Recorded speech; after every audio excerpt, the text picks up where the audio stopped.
There are riches counted in coins, and others that transform the soul. This is not a text about chasing money.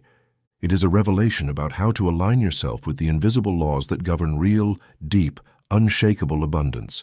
The spiritual laws of wealth were not invented by any modern guru, nor are they born from the greed of the world.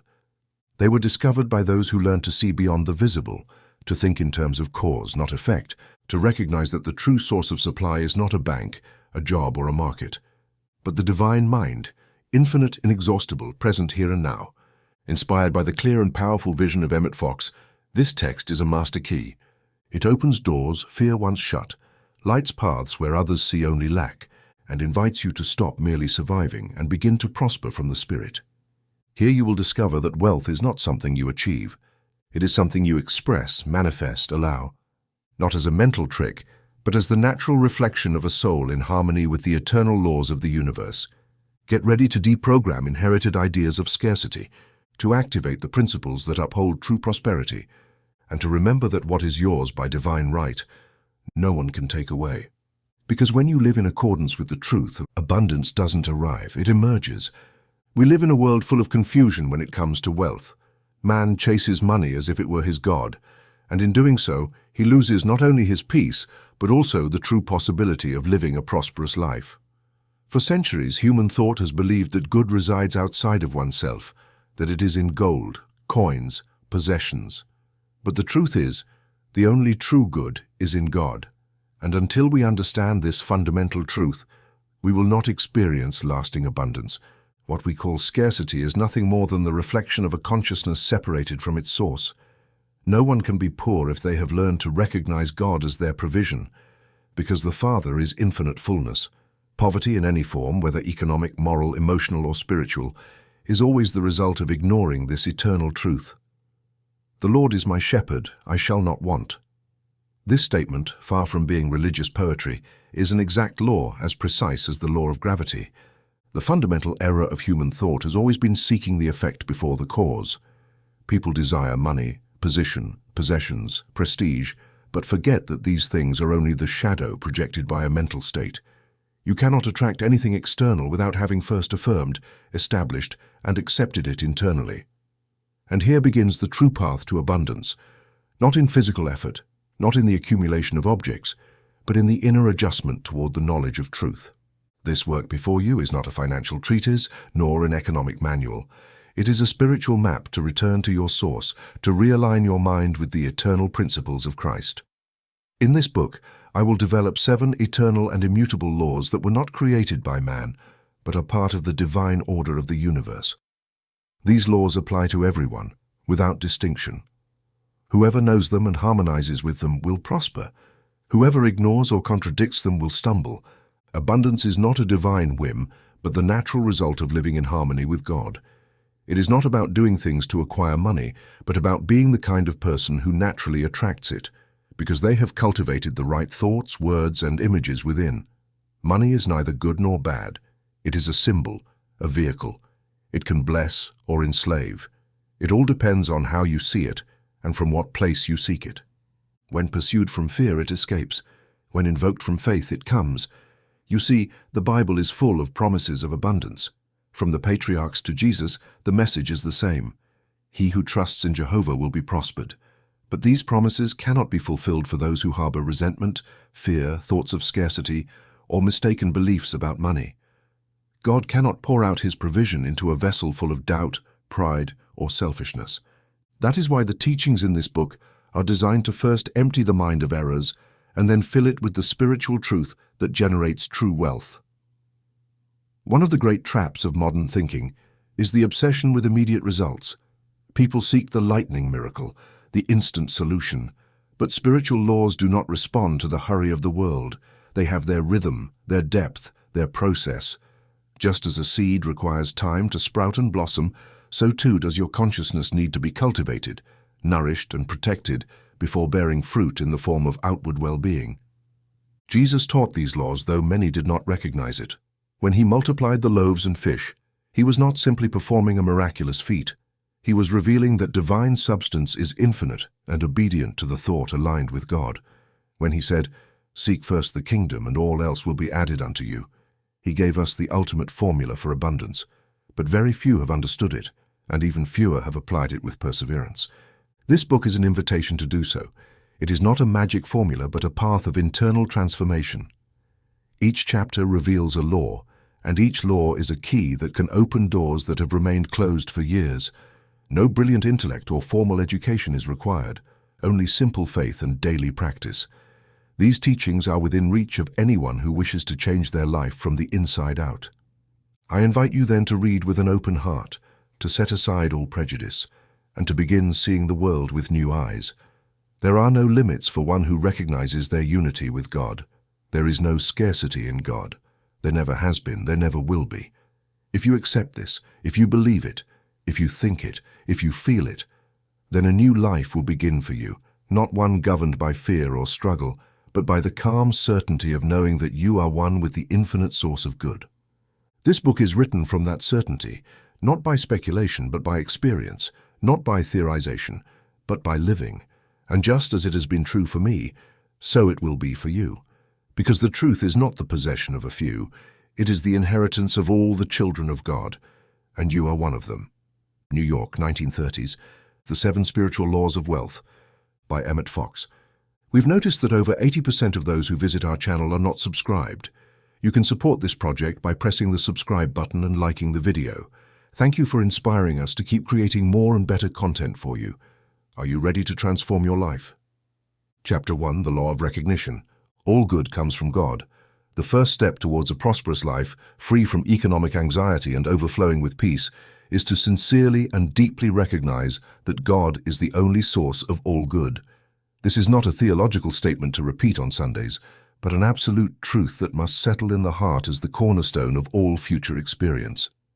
Many believe that money comes from work, from the boss, from the government, from luck, from inheritance, from the market, or from other people. They believe that their well-being depends on their physical health, their formal education, or external circumstances. This belief, though widespread and seemingly reasonable, is the very root of human suffering in economic matters. Because when the source is believed to be outside of oneself, anxiety becomes inevitable. One fears it will disappear, change, or fail. Good cannot come from the world, because the world itself is the effect, not the cause. The visible is only the reflection of the invisible, and the invisible is nothing other than the mind of man, aligned or misaligned with the divine principle. God is the cause, God is the source, God is the origin. Everything else is a channel, not the cause. If the channel closes, God will open another. If one door closes, another will open. But only for the one who does not confuse the door with the origin, the channel with the source, the instrument with the Creator. In the Gospel, Jesus did not seek bread but gave thanks. He did not ask Caesar, nor beg men. He recognized the invisible presence, and in doing so, the multiplication took place. When you recognize that good is already present in the form of God Himself, then what the world calls a miracle occurs. But for the one who understands, there is no miracle, only a law applied with wisdom. Every person who suffers from scarcity has committed the same mistake. They have displaced the source outside of God.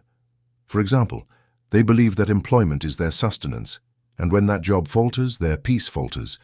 They also believe that a person must help them, and when that person does not respond, their faith crumbles. They believe that the world must change for their situation to improve, not realizing that the external world only reflects their internal world.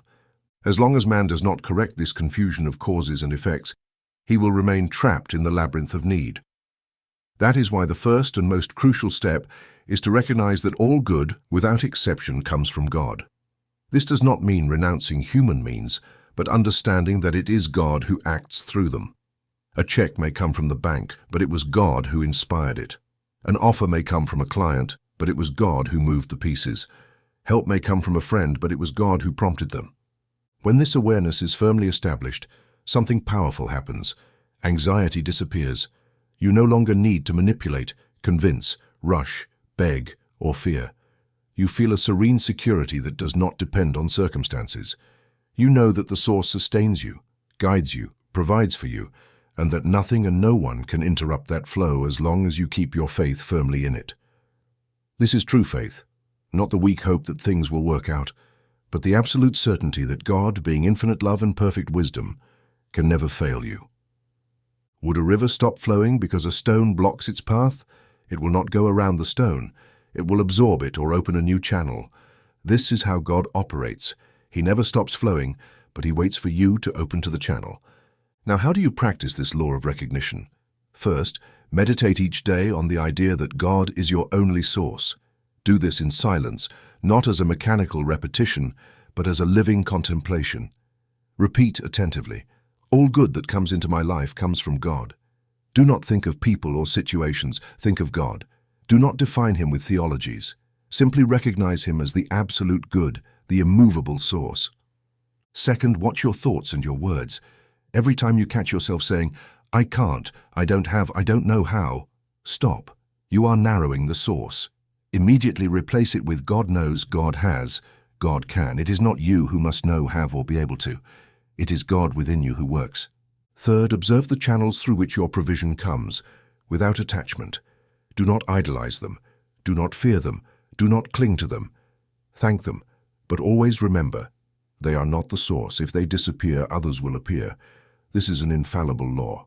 What you believe is lost, God multiplies. And fourth, give thanks in advance. When you truly recognize God as your source, you begin to live in a state of constant gratitude. Not because you have according to the human eye, but because you have already received according to the spiritual eye. And it is this deep gratitude, free from fear, unconditional, that opens the widest channel for blessings. "I am the Lord your God who gives you the power to make wealth," says the Scripture. This is not a metaphor, it is a spiritual key. God does not give money directly, but gives the power to attract it, generate it, manage it, share it. That is to give with correct consciousness. And where there is consciousness of wealth, wealth manifests. Where there is consciousness of lack, lack persists. It is not about human deserving, but about spiritual alignment. You are not here to fight for coins, but to recognize your inheritance as a child of the Most High.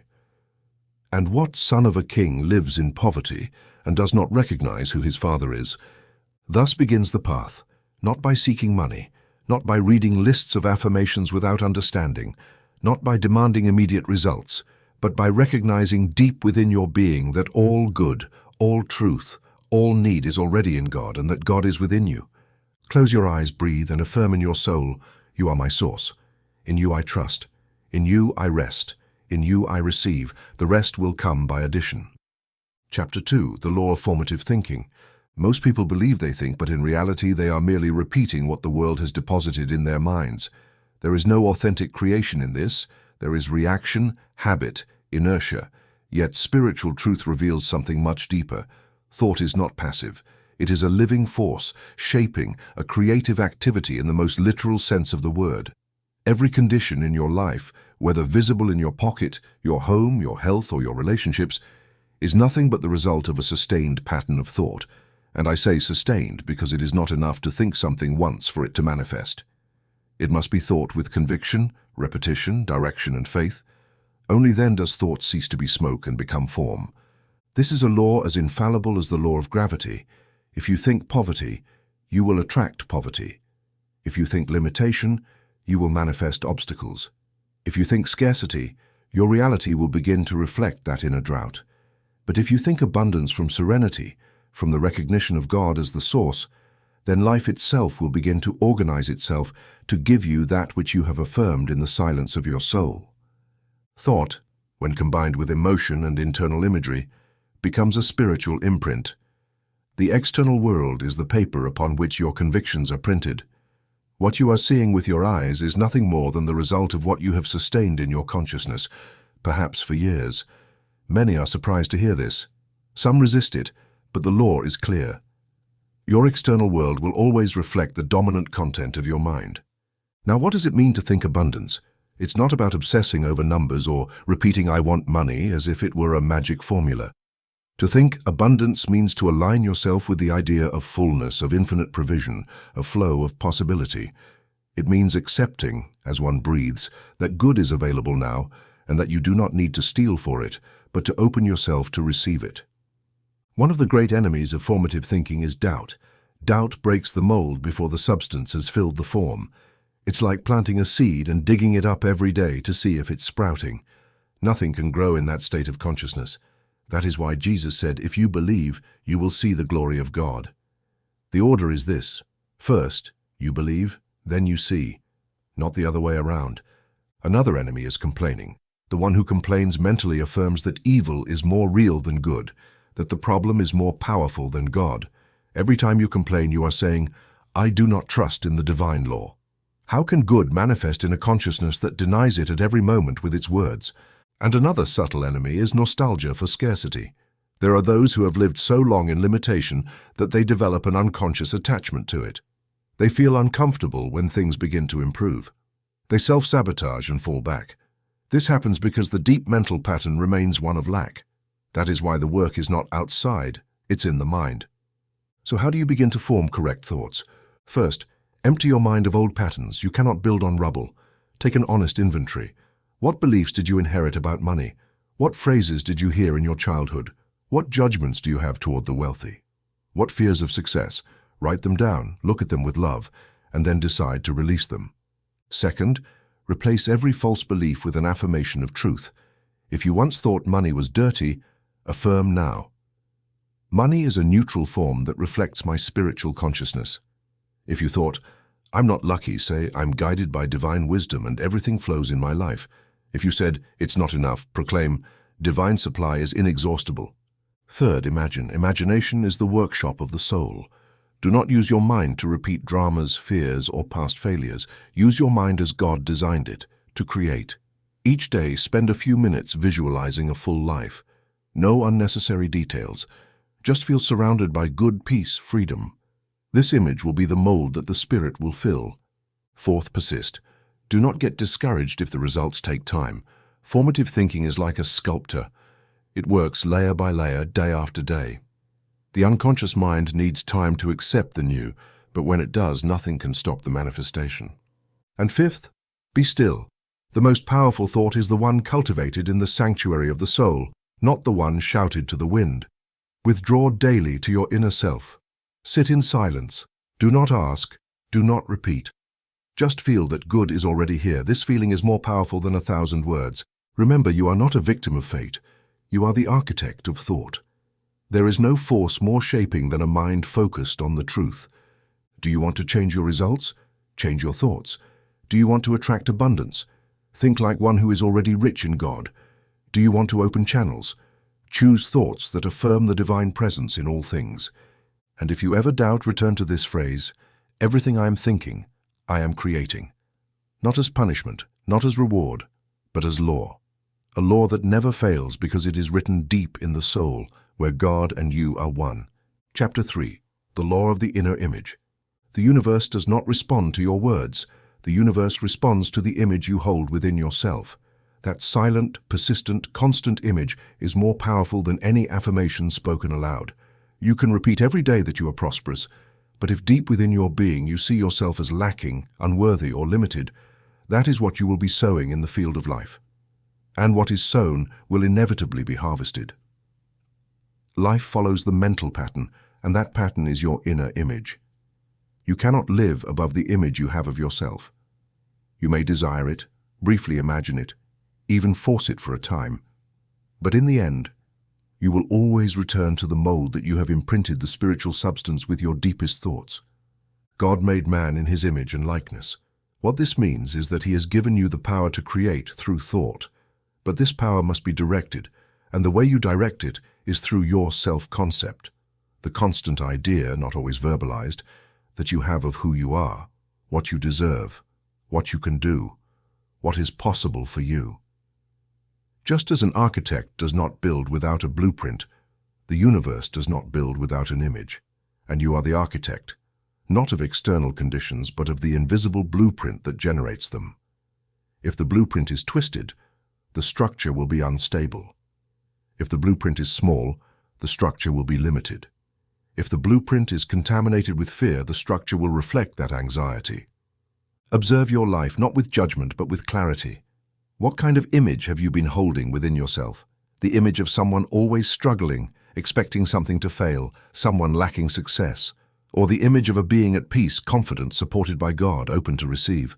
Ask yourself honestly, do I see myself as rich or poor, worthy or unworthy, blessed or abandoned? Most people have not consciously cultivated their inner image.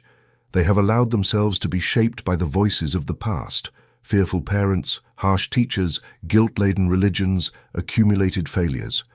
These voices have built an inner portrait made of fears, limitations, and false beliefs. But today I come to tell you that this portrait can be erased and redrawn.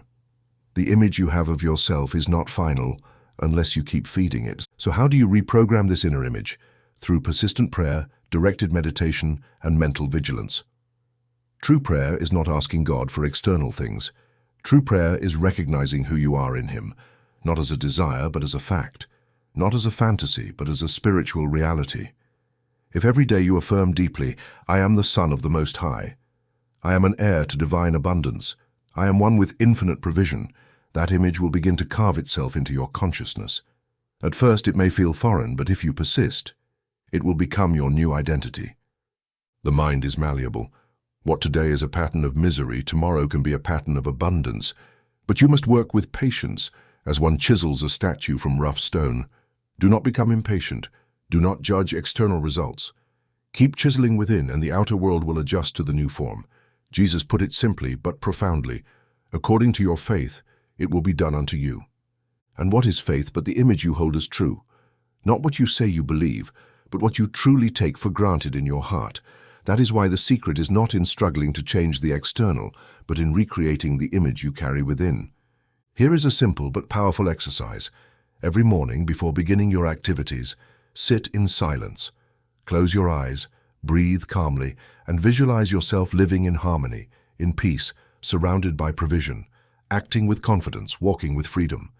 You don't need great details, just the feeling that you are in unity with good, without fear, without lack. At first, your mind may resist. It may say, this is not real, but your soul knows it is. Persist, persist, persist, and at night before you sleep, do the same.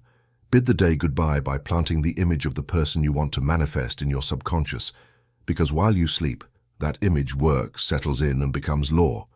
Avoid contaminating your inner image with outside thoughts. Do not repeat what others say.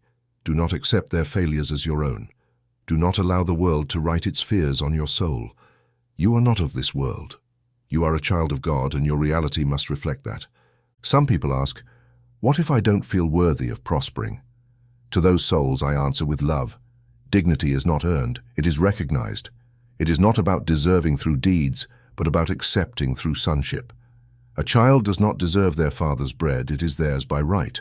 What prevents receiving is not actual unworthiness, but the belief in unworthiness. Break with that lie and affirm firmly, I am worthy of all the good that God has for me. There is no image more powerful than that of a soul who knows they are loved by God. There is no more creative pattern than that of one who affirms, without fear, without arrogance, I am one with the riches of God. And when that image becomes permanent, life responds without struggle, without tension, because the universe can only give you what you have first accepted as true within yourself. Remember always, you do not attract what you desire. You attract what you are, and what you are is determined by the image you hold of yourself. Today you can choose. Today you can begin. Today you can see within yourself a new being, free, prosperous, whole, and the world will reflect it. Chapter 4. The Law of the Living Word. There is an eternal truth as ancient as Genesis and as new as the dawn of each day. Your words create your world. They are not mere sounds thrown into the air. They are not ornaments of thought or expressions of humor. Your words are spiritual forces, charged with either creative or destructive energy that shape your reality with mathematical precision. God created the universe through His Word, and God said, "Let there be light," and there was light. And if man has been created in the image and likeness of God, then His Word also has creative power. Every time you speak, you are invoking. Every time you affirm something, whether good or bad, you are sowing a seed in the invisible field of the mind, a seed that will sooner or later bear fruit. If you only knew how much harm a word of fear can cause, you would never speak it again. And if you understood how much good a word of faith can generate, you would never stop planting them. The world around you, with its lights and shadows, is the accumulated echo of what you have spoken, aloud, or in your inner self, for years. When you affirm with spiritual authority, God is my provision, I shall not want, you are drawing a channel through which abundance can flow. But if you say with fear, I never have enough, money doesn't stretch, life is hard, you are closing that channel. You are telling the universe that you do not believe in the source, but in limitation. And here lies the sacred mystery. The word not only describes, but it determines. You do not speak what you see what you speak. Conditions follow words as the shadow follows the body. That is why Jesus said, by your words you will be justified, and by your words you will be condemned. He wasn't speaking of punishment, but of law. Now there are those who have used words without awareness and have created poverty with their mouths. They have become accustomed to speaking of lack as if it were normal. They say, one must settle. The rich are bad, money doesn't grow on trees, that's not for me. I'll settle for just enough. And these phrases, repeated over the years, have sculpted an image of scarcity in their minds, which has then manifested in their lives. The misused word is like a knife in the hands of a child. It can wound, it can destroy, it can enslave. A word spoken with fear can contaminate an entire prayer. A word spoken with resentment can block an open door. A word spoken with disdain can curse what God has blessed. But the opposite is also true. A just word can heal an old wound. A true word can dispel years of darkness. A spiritual word can open the heavens and attract provision from the invisible. So how should we use the word correctly? First, cleanse your mouth of all complaints, judgments, laments, and curses. Do not speak of evil, not even to combat it. Do not repeat gloomy news. Do not feed conversations of scarcity. Do not say it's difficult, not even if it seems so. What seems passes. What is affirmed remains. Second, affirm what you want, not what you fear. True prayer does not describe the situation. It declares the solution. If there is need, say, God has already provided. If there is doubt, say, divine wisdom guides me. If there is emptiness, say, spiritual supply fills me. Now do not wait to feel it before saying it. Say it until you feel it. Third, use divine affirmations as sacred tools. These are not magic phrases or charms. They are expressions of the soul that recognize the spiritual truth beyond the apparent. Some of the most powerful ones that I have shared, and that you should use with reverence, are, I am one with the riches of God. God is my source, and His provision is perfect. Nothing is lacking because good sustains me. Everything I need comes to me in divine order. I give thanks for the abundance that is already mine. Recite them in silence. Write them down. Meditate on them. Repeat them slowly, with attention, until each word vibrates in your cells like an echo of the Spirit. It's not the quantity that matters, but the consciousness with which you speak them. Fourth, be mindful of what you say about others. Never curse those who have wealth. Do not judge their abundance, for by doing so, you are rejecting your own. Bless the good you see in others, and the universe will return it to you multiplied. Every time you say, I'm glad for their success, you are sowing your own. And fifth, be consistent. The word is a seed. It may take time to germinate, but it will germinate. It may seem like nothing is happening, but something is always happening in the invisible. Do not give up. Keep declaring, keep affirming, keep sowing. Do not forget this. Every word is a decree. Every phrase is a creation. Every expression is an act of creation or fear. And as you speak, so you will live. When the word is aligned with God, life flourishes. When the word contradicts the truth, life becomes entangled. Because the word is not sound, it is spirit and life. And just as the spirit is eternal, so too are the consequences of your word. May your mouth become a temple from this day forward. May your words be seeds of light. May everything you say open a door, not close it. And may at the end of your days, you look back and see a garden blossoming from every word you knew how to speak from the soul. Chapter 5. The Law of Emptiness and Surrender. There is a law that works on every level of life, from the spiritual to the material. And it is this: for something new to enter, something old must be released. This is the law of emptiness. You cannot fill a cup that is already full. You cannot receive if you are unwilling to let go. What many call a blockage or a delay in their financial life is nothing more than the result of a mind saturated with attachments, fears, and disordered desires. God cannot act where there is confusion. The Spirit cannot pour out its provision on a consciousness clinging to what no longer serves. You must empty your heart of fear so it can be filled with faith. You must release the old identity of lack to make way for abundance. You must let go of control so that grace may move freely. When Jesus taught, "You cannot pour new wine into old wineskins," he was speaking of this very law. You cannot receive new forms of good if you insist on holding on to the mental, emotional, and physical habits that created your old limitations. God is always willing to give. The problem is never his generosity, it is our readiness. And being ready means being willing to release what is in the way. Many pray for abundance but do not let go of their attachment to fear. They ask for financial freedom but refuse to change their mindset. They ask for new opportunities while clinging to outdated jobs, relationships, or ideas. They want the new, but they do not want to let go of the familiar. And so they find themselves stuck, invoking with their lips what their soul is not willing to accept. The law of emptiness requires honesty. Ask yourself with courage, what am I holding on to that no longer serves me? What beliefs do I continue to defend, even though they limit me? What habit? What attachment? What memory do I keep out of fear of the unknown? All true prosperity begins with an internal release, not a painful one, but a conscious, willing surrender, based on the trust that God never takes without giving something better in return. Spiritual life is not about sterile sacrifice, it is about sacred purification, and letting go is the greatest act of faith. Now, how do we practice this law of emptiness? First, create physical space. Disorder in your environment reflects disorder in your mind. If you accumulate unnecessary objects, clothes you no longer wear, old papers, you're telling the universe, I don't trust that I will have again. Let go of what no longer resonates with your present. Clean, donate, release. Every object you release opens a space that cries out to be filled by new good. Second, create emotional space. Release old resentments. Forgiveness is the emptying of the soul from the poison that eats away at it. You cannot be filled with love while still holding on to hatred. You cannot live in peace while keeping your wounds as trophies. Forgiveness is not a favor you do for another.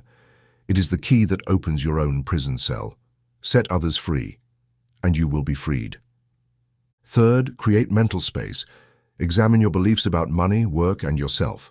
Which of them no longer serve you? Which were born from fear, judgment, or the past? Write them down and release them. Declare, I no longer need this belief. Today I choose to think in harmony with God, and allow your mind to become a fertile field where the new can grow. Fourth, create spiritual space. Don't fill every moment with noise, activity, struggle, or distraction. Make silence. In that sacred emptiness, God can speak. In that inner space, the soul remembers its true inheritance. The one who does not pause to listen cannot receive divine instruction, and without instruction, there is no direction. There is an ancient story that teaches this law. A disciple went to a wise master and asked for enlightenment. The master invited him for tea. He poured the tea into the disciple's cup, and without stopping, kept pouring until the cup overflowed. The disciple cried, "Master, the cup is full." And the master replied, "So is your mind. I cannot teach you anything until you empty it." And this is how most souls are, full of noise, control, fear, and useless certainties. God cannot plant in soil already crowded.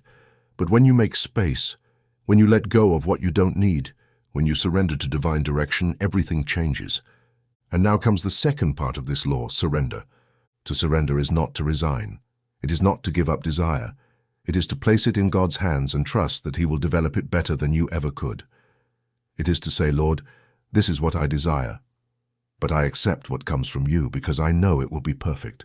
Surrender is a silent prayer that says, I no longer need to control. I no longer need to know how it will come. I trust that God is acting, and in that trust, I find rest. When you reach this level of surrender, something miraculous happens. The soul becomes lighter, anxiety disappears, the channel opens, and good begins to flow like a river breaking through the dam of fear. Not because you did more, but because you released more. Remember, letting go is not losing, it is preparing the way to receive. Emptying is not impoverishing, it is making space for heaven to enter. Just as the potter empties the vessel before filling it with oil, so too must you empty your consciousness of the old, so that the Spirit may pour in the new. And when you feel like you can't let go, pray humbly, Lord, help me to trust, and He will, because when the soul surrenders, heaven opens. Chapter 6. The Law of Inspired Service. Life is not a race to accumulate. It is a current that flows through giving. True wealth does not come to those who demand the most, but to those who serve the most, with joy, with inspiration, with purpose. There is an eternal law forgotten by many but unfailing in its operation. Whoever becomes a useful channel for divine energy is sustained, blessed, and prospered by that same energy. God does not create the useless. Every human being comes into the world with a gift, a capacity, a calling. To serve is not to humiliate oneself. It is to manifest one's essence. The soul grows, expands, and is enriched when it gives its best for the benefit of others, not out of obligation, but out of joy, not out of fear, but as a natural expression of inner love. But beware, this law has been misunderstood for centuries. Many believe that to serve means to sacrifice oneself, to suffer, to forget about oneself. No, that is not service. That is emotional slavery. Spiritual service is not enslavement. It is the free and conscious expression of the good that lives within you, and when you give it, that good multiplies. Jesus said, "The greatest among you will be your servant." He wasn't speaking of bowing down before others. He was speaking of becoming a willing channel through which the Spirit flows, and wherever the Spirit finds a ready channel, it pours out its provision without measure. Wealth flows where it can circulate freely.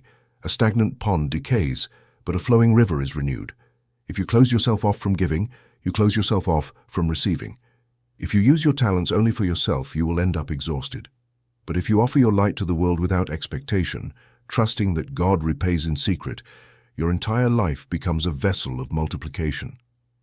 Now many ask, how do I know if I'm serving from the Spirit and not from obligation? The answer is simple. How do you feel? If your service drains you, fills you with resentment, or makes you feel like a victim, it is not spiritual. You are serving from fear, not from love. Inspired service never exhausts, it energizes.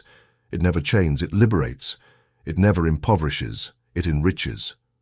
Because it is God within you acting, not you through your human strength. And when you serve from that place, the entire universe conspires to support you. Here is a powerful truth. Usefulness comes before abundance. Don't ask, how can I make more money? Ask, how can I be more useful? Don't obsess over receiving, obsess over giving value, lifting others, healing, transforming.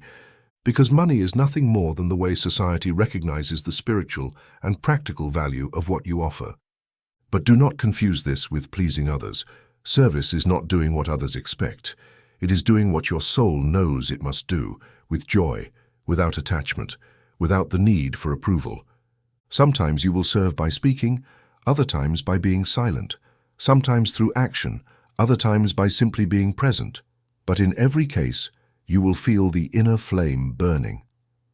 And here comes an important warning. Do not confuse service with self-destruction. To serve does not mean to allow yourself to be abused. It does not mean denying yourself in the name of a misguided sense of goodness. There are those who give so much to others that they forget themselves and end up empty, sick, frustrated. That is not God's will. Divine energy does not ask for martyrdom, it asks for harmonious expression. To serve without enslaving yourself means keeping your center, your dignity, your inner peace as you give. It means setting healthy boundaries. It means saying no when your soul requires it, and yes when your heart burns with truth.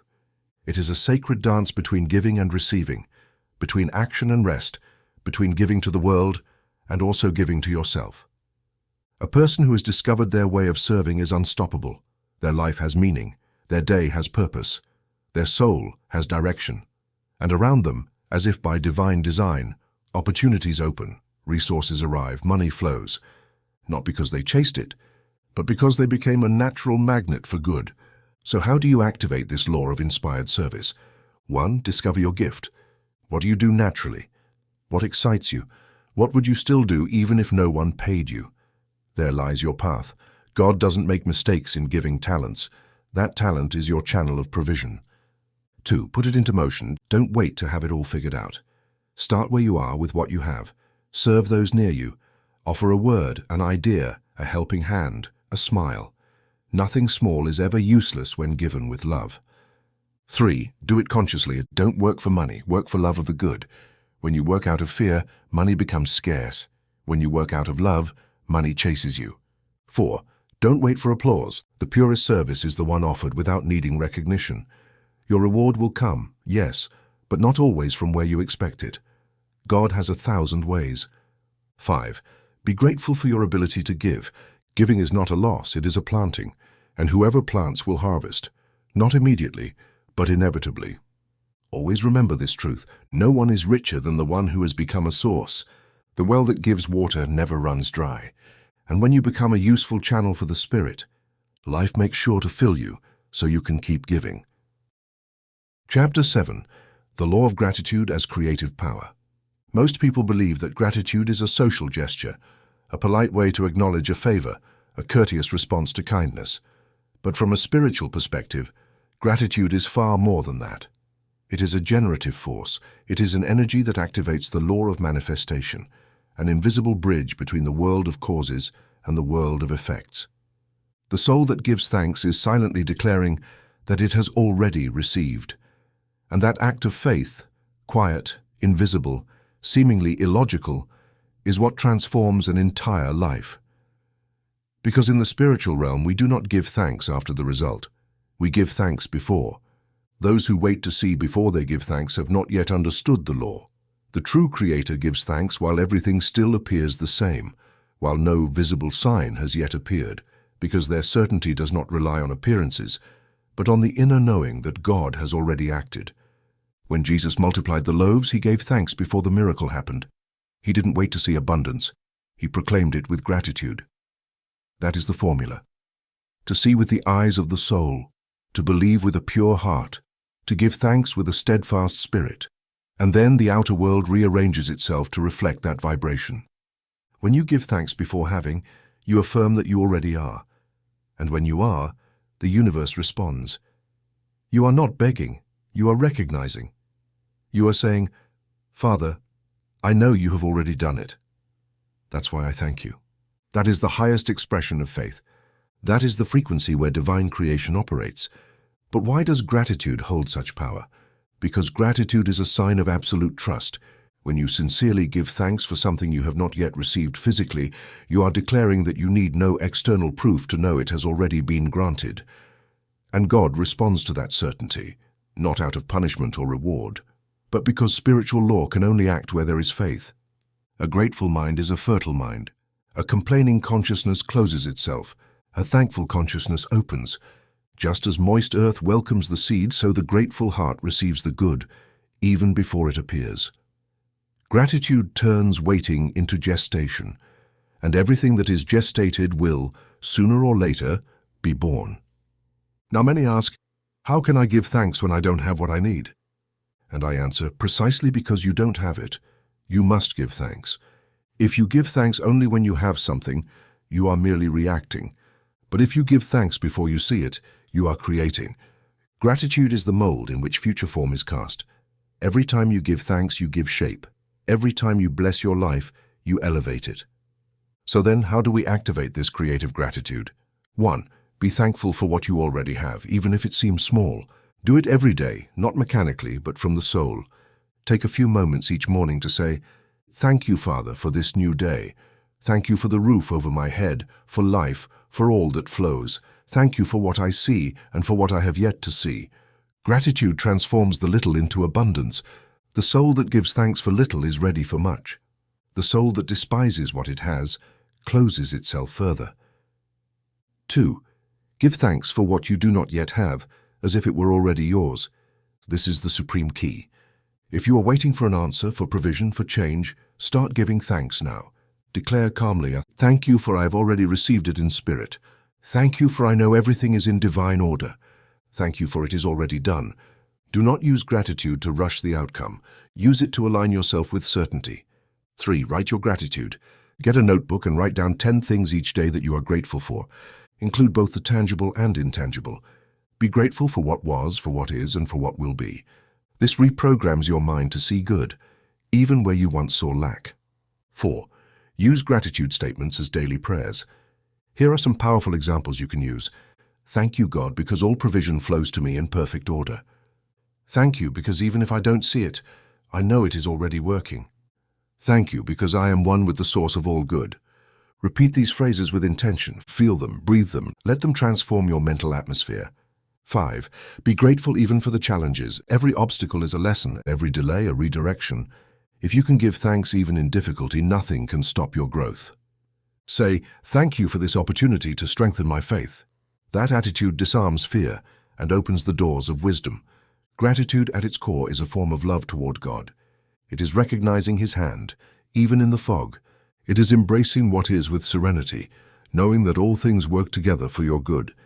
It is lifting your frequency until life itself must respond with abundance. And here is a secret. Those who give deep thanks receive without asking, because the universe understands that the soul has already said yes to the blessing. Never forget these words. What you bless multiplies, and what you thank accelerates. What you recognize as good becomes better. Today, turn your life into a continuous prayer of gratitude. Make your heart an altar and your words incense. And then you will see how goodness comes. Not because you demand it, but because you invoke it with love. Chapter 8. The Law of Rhythm and Trust. One of the most common causes of failure, both in spiritual life and in practical life, is impatience. Modern man, used to instant gratification, visible results, and clocks that rule his existence, has forgotten that everything in the universe follows its own rhythm, and that rhythm cannot be forced, altered, or ignored without consequence. Spirit works with absolute precision, but never in haste. Life unfolds according to eternal laws that do not bend to human whim. Just as a seed needs time to germinate, the soul needs time to mature its manifestations. You cannot demand fruit before you have sown and tended the soil. You cannot rush heaven.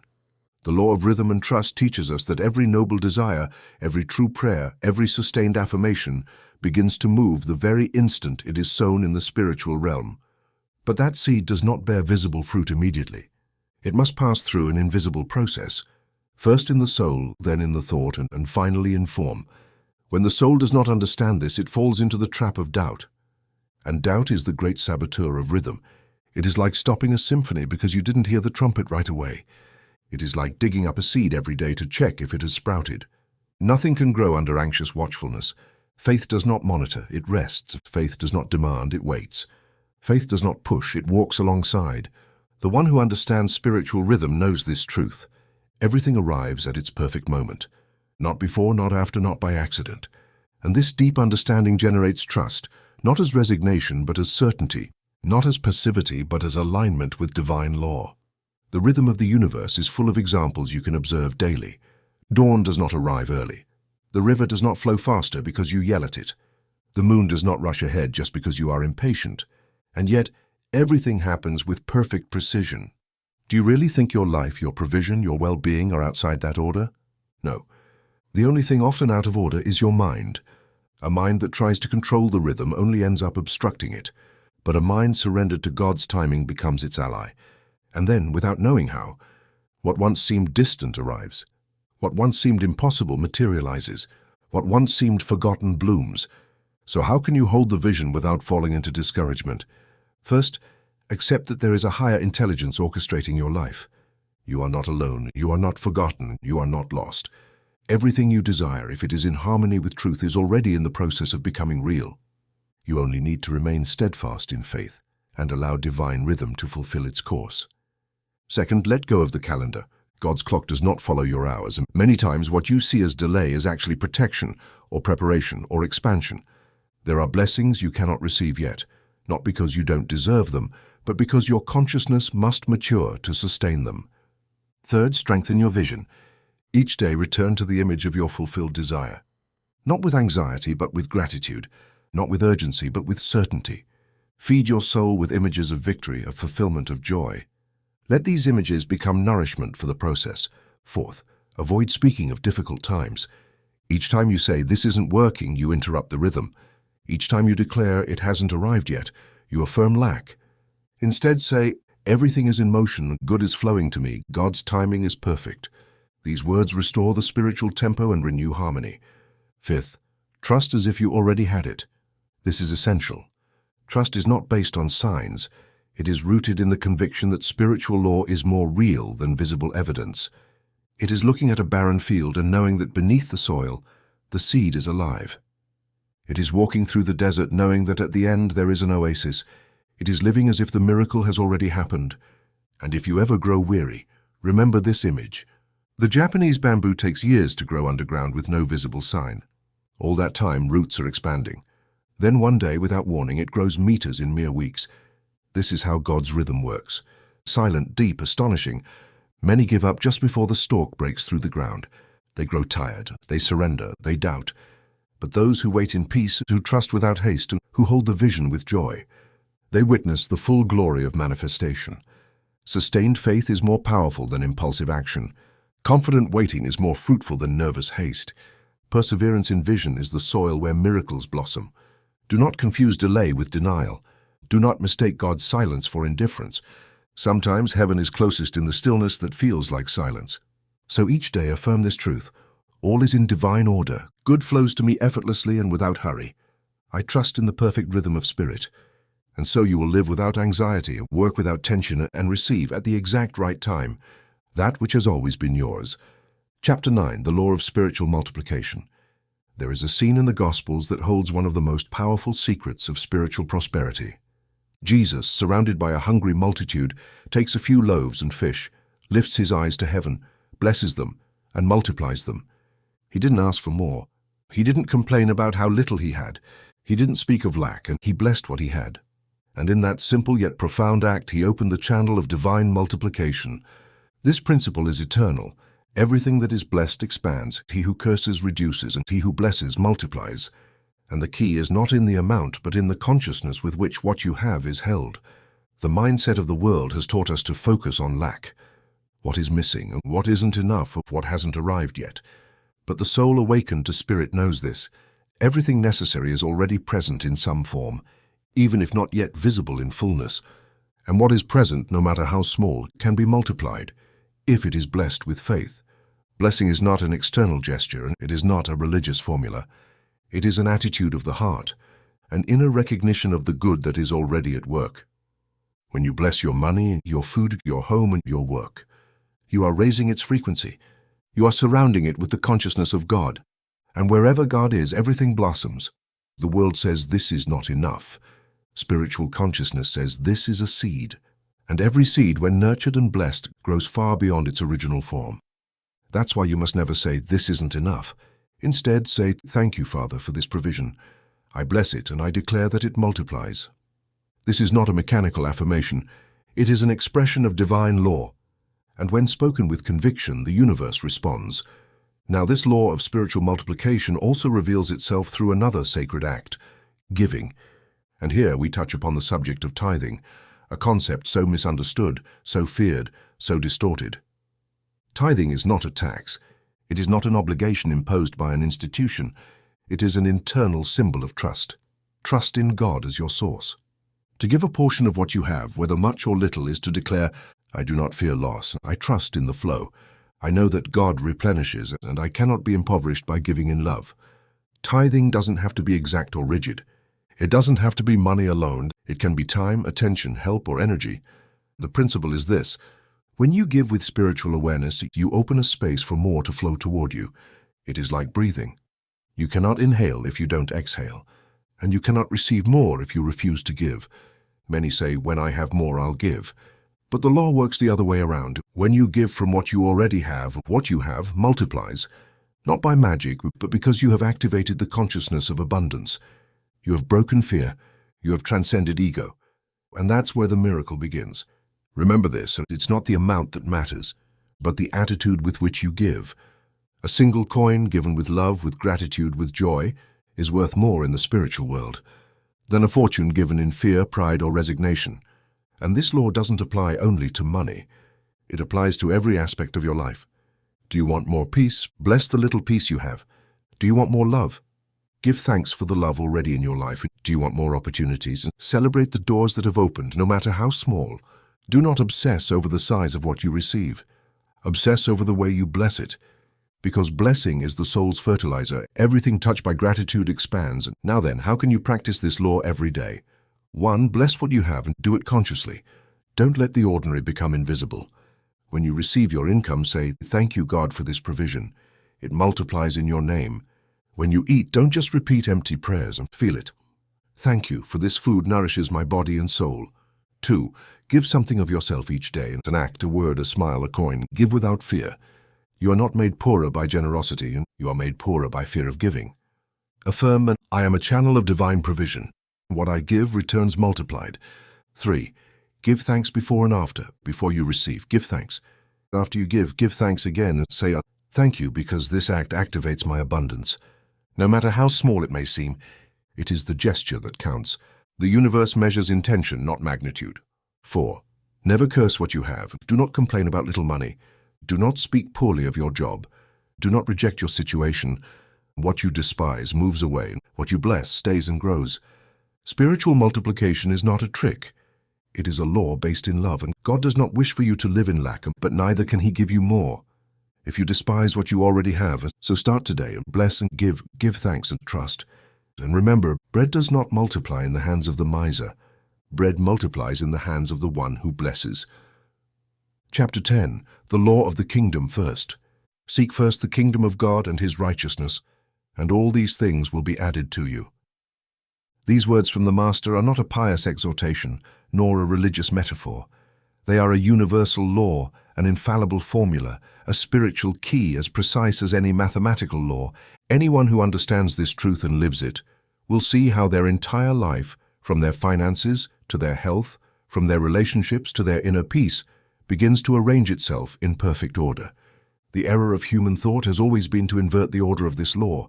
Man runs after all these things: money, success, security, fame, comfort, and in that pursuit, he sacrifices his peace, his consciousness, his integrity, his soul. Then he wonders why, even with external achievements, his life feels empty, fragile, or unstable. The answer is simple. He placed the effect before the cause. The kingdom of God is not a distant place, it is a state of consciousness. It is the deep understanding that God is within you and you are within God. To seek that kingdom is to live from the spiritual center, not from the periphery of appearances. And when you make that center your priority, not just in times of crisis but as a lifestyle, everything else flows into perfect harmony. Money then is not the goal, it is the addition. It is neither denied nor rejected, but neither is it idolized. For when money is sought as an end in itself, it becomes elusive, a tyrant. But when God is sought, when truth, order, and inner justice are sought, money arrives as a natural reflection of that elevated consciousness. Here is a truth that can transform your life. Abundance is not built by accumulation, but by alignment. Aligning your mind with God is more powerful than any external strategy. And that alignment happens when you choose to think, speak, feel, and act from the kingdom, not from fear. So what does it practically mean to seek the kingdom first?